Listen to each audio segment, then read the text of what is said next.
7 de abril. Então, o que eu queria falar para vocês ontem? Então, nos últimos 3 dias, eu li para vocês de um livro, né, artigos de um livro chamado, livro em inglês, chamado To Heal the Soul.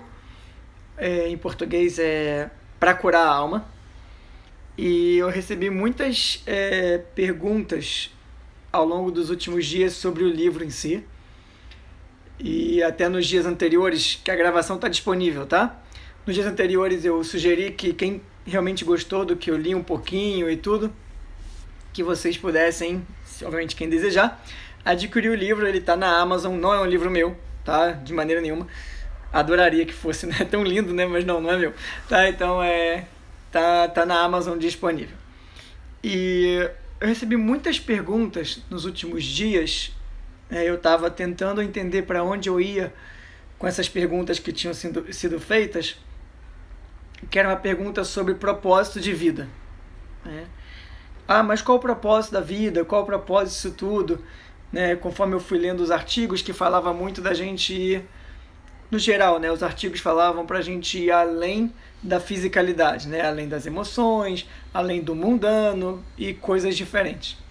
E muitas pessoas me perguntaram, na verdade eu acho a pergunta super importante e pertinente, que é o propósito disso tudo. E eu queria hoje, eu juntei uns pensamentos nos últimos dias, e eu queria aproveitar e falar sobre propósito.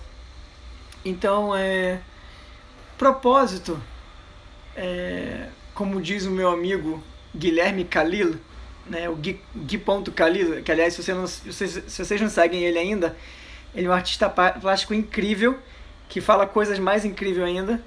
E na verdade ele consegue colocar os pensamentos dele em arte. Eu acho incrível.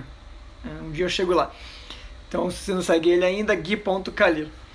E ele falou, ontem eu assisti um vídeo que ele postou, não sei se ele fez esse vídeo ontem ou anteontem, mas ele falou uma coisa que me fez pensar ainda mais. Ele falou: propósito é uma palavra que nos últimos 2, 3 anos, 4 talvez, acho que talvez mais recente ainda, foi uma palavra que começou a ser muito usada, Qual o propósito? Por que isso? Por que não aquilo? E tal. Apesar da palavra em si já existir, o conceito já existia há anos, o questionamento sobre o propósito em si, ele é um pouco mais recente dentro disso tudo. E, obviamente, quanto mais desafiadora a situação, a tendência é que as pessoas se perguntem ainda mais qual é o propósito, porque enquanto eu não estou perdido, ou pelo menos enquanto eu acho que eu estou achado, ou enquanto eu acho que eu estou num caminho, eu não tenho por que perguntar o propósito. Eu estou bem, eu estou na minha caminhada, para que eu vou perguntar o propósito? Estou feliz, então vida que segue.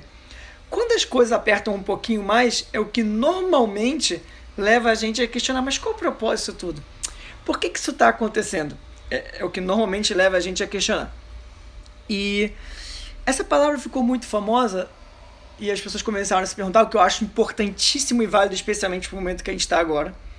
Só que, de acordo com a Kabbalah, a primeira uma coisa que é importante a gente entender, que existe uma diferença entre destino e propósito, ou destino e causa e efeito. Então a Kabbalah fala que não existe a Kabbalah fala que não existe destino. O que é o destino? O que é o que vai acontecer amanhã? É baseado nas suas decisões de hoje. Então não está decidido o que vai acontecer com o mundo amanhã. Não está. É verdade que existe uma influência da astrologia? Sim. É verdade que existe uma influência de todos os seres humanos do mundo? Com certeza. Mas só está sendo decidido o que vai acontecer amanhã a partir das nossas ações hoje. Então não tem destino. Existe causa e efeito, ação e reação, consequência das nossas atitudes e por aí vai.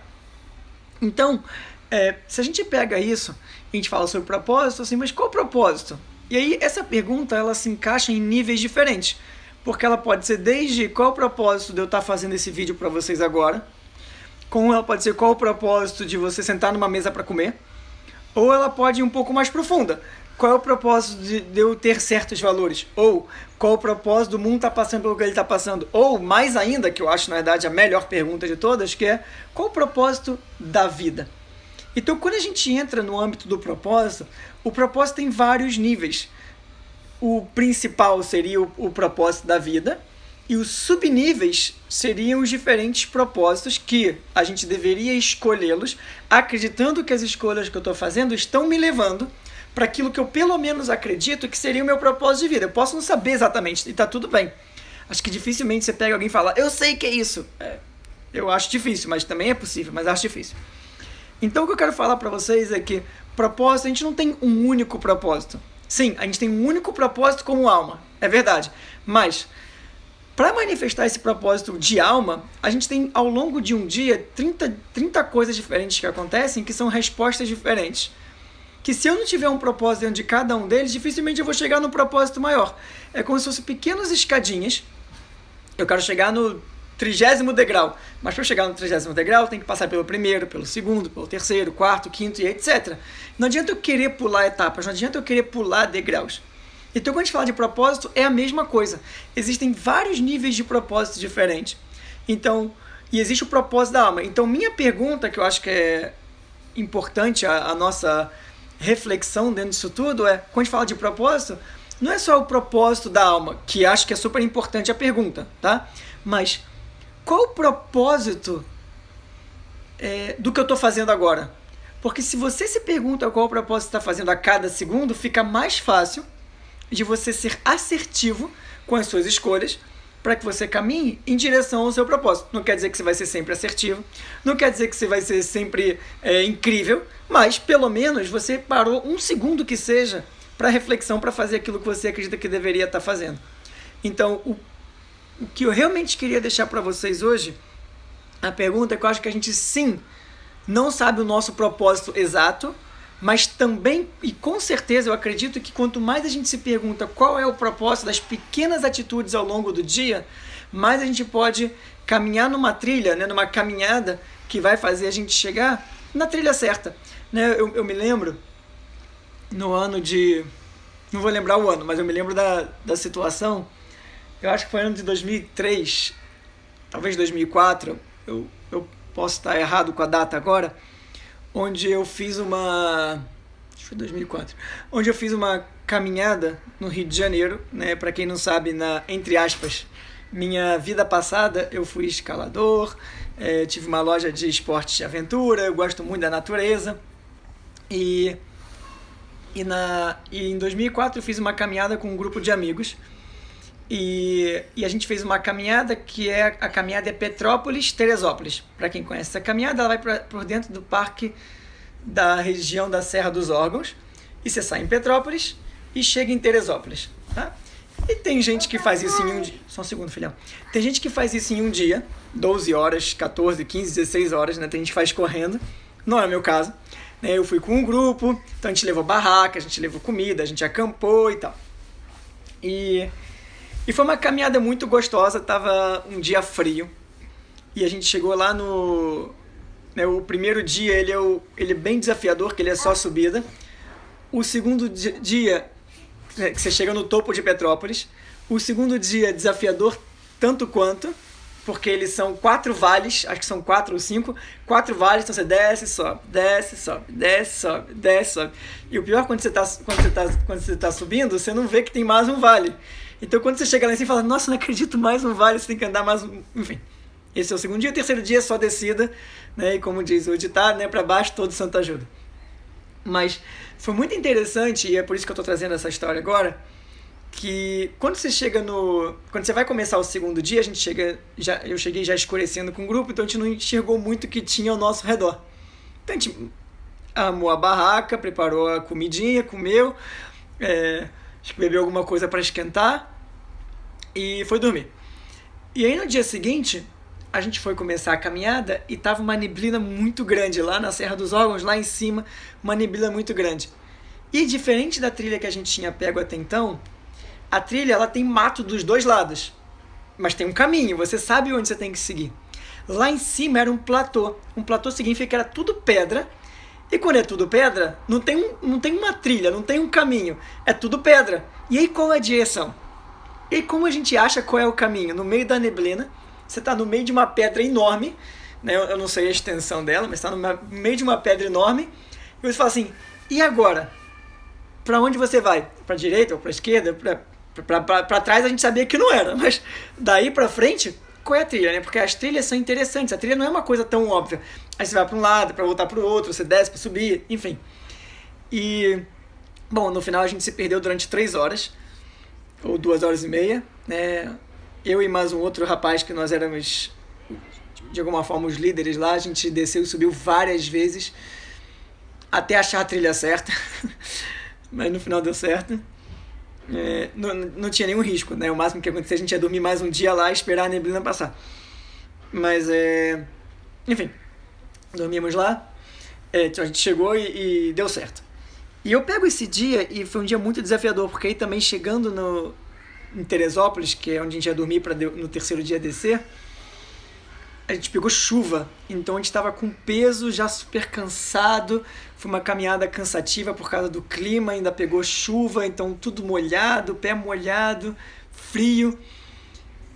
E essa história, ela é muito viva dentro de mim, porque dentro dela, durante a jornada, né, durante a caminhada, você tem pessoas do grupo, né, nós éramos acho que 8, 9 pessoas, acho que 9, pessoas do grupo desesperadas, pessoas do grupo ansiosas, aquela época a ansiedade era menos, então, ou pelo menos a percepção, então não tinha tanta ansiedade, mas pessoas do grupo menos ansiosas um pouco, pessoas tranquilas, pessoas curtindo, pessoas sorrindo, pessoas brincando, pessoas fazendo piada, tinha de tudo. O grupo era bem engraçado. E durante a jornada eu com meus pensamentos, já estudava Cabala naquele momento, ainda não era professor, e eu com meus pensamentos, falei, caramba, cara, que incrível o que está acontecendo aqui, né? A gente quase que perdido, né? Durante 3 horas a gente estava perdido, quase que perdido, e para onde vai os caminhos da vida, né? E eu pego essa história, eu trago muito ela viva dentro de mim, porque quando a gente se perde numa caminhada, o que na verdade é comum acontecer, não é uma coisa que é raro acontecer, na verdade é super normal que a gente se perca ao longo da vida em caminhos que a gente faz escolhas, a gente fica cego e a gente vai. E estar em grupo foi uma coisa incrível, porque o grupo toda hora abriu os olhos. Será que a gente tá certo? Será que a gente tá certo? Então tinha aquela vozinha, falou assim, caraca, se eu tiver errado, ferrou, não faço a menor ideia de onde a gente esteja. Né? Celular também não era uma coisa tão comum naquele momento, tipo, não era igual hoje, né? GPS, as coisas, era outra vida ainda, né? Incrível, né? 15 anos e outra vida. Então, o que eu quero dizer para vocês é que escolher o grupo que você vive também pode te ajudar e muito na caminhada em você questionar o seu propósito. Então, uma das principais escolhas que a gente poderia fazer na vida, e na verdade esse já é o tema de amanhã, então eu não vou atropelar muito o que eu vou falar agora, né? Amanhã eu vou falar mais sobre as escolhas de grupos na nossa vida. Mas quanto é importante a gente constantemente sempre se questionar. Mais importante do que a resposta é a pergunta. A pergunta certa é a certeza que você está no início de uma caminhada para acessar a resposta. Então, a pergunta mais importante do que achei meu propósito, essa não é a pergunta mais importante. A pergunta mais importante é você se questionar, será que eu estou no meu propósito? Será que eu estou caminhando no meu propósito? Porque através da pergunta, você vai estar em estado pelo menos de atenção, de questionamento, que vai ajudar você a ser mais assertivo. Então fica a reflexão de hoje, que é, pergunte-se, para cada segundo da vida, para cada momento, para cada palavra que sai da sua boca, qual propósito está fazendo isso agora? Como isso está adicionando na minha caminhada de vida? Obviamente, a resposta deveria se encaixar naquilo que você acredita que é o seu propósito de alma, né? O nível principal e seus subníveis. Então pergunte-se, o que eu estou fazendo agora está dentro do propósito que eu acredito que é o meu propósito de vida? Se a resposta é não, para imediatamente e vai fazer outra coisa. Se a resposta é sim, vai fundo, continua e mergulha 100% naquilo que você está fazendo. É isso, gente. É isso que eu queria tirar de reflexão hoje. Amanhã, meio-dia, tem mais live pra gente. Amanhã eu vou falar sobre a escolha do nosso ambiente, a escolha de onde a gente vive, a escolha, sei lá, do nosso grupo de trabalho e outras coisas por aí, em níveis diferentes. Então, muito obrigado pela live de hoje e eu vejo vocês de novo amanhã ao meio-dia. Lembra? Plataforma digital ainda liberada até o final de abril. Chegamos aí a 1000 pessoas gratuitas, então estou muito feliz, espero que elas estejam adorando, tenho tentado falar muito com elas. E quem sabe se elas gostam, você também pode gostar. Então, vem estudar com a gente. Até amanhã, ótimo final de semana pra gente, gente. Obrigado, tchau, tchau.